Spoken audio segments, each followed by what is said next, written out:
Observons ce pavage constitué de polygones superposables. Lorsqu'on fait coulisser le polygone P1 le long de la droite AB, de sorte que le point A soit envoyé en B, on constate que le polygone P1 prend la place du polygone P2. On dit que le polygone P1 a subi une translation de vecteur AB, ou encore que P2 est l'image du polygone P1 par la translation de vecteur AB.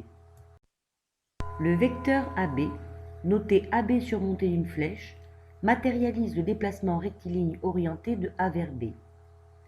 Il indique à la fois sa direction, qui est la droite AB, sa longueur, qui est la distance AB, et son sens, de A vers B.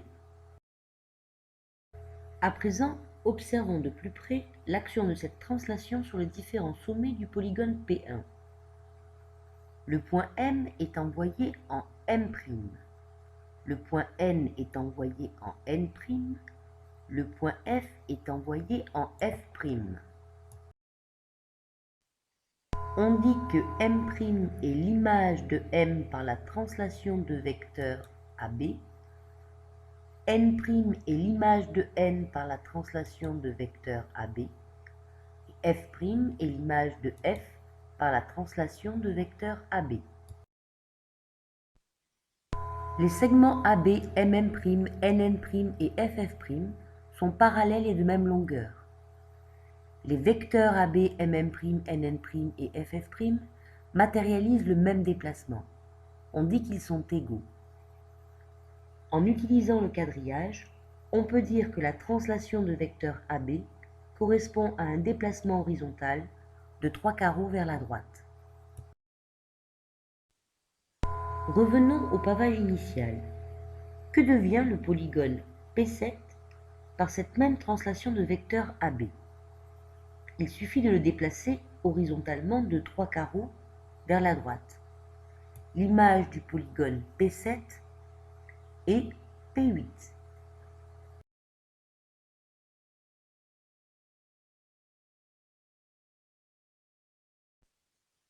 Quelle est selon vous l'image du polygone P6 par la translation de vecteur DH? Commençons par visualiser le vecteur DH. Cette translation correspond donc à un déplacement vertical de 3 carreaux vers le bas. L'image du polygone P6 par la translation de vecteur DH est P10.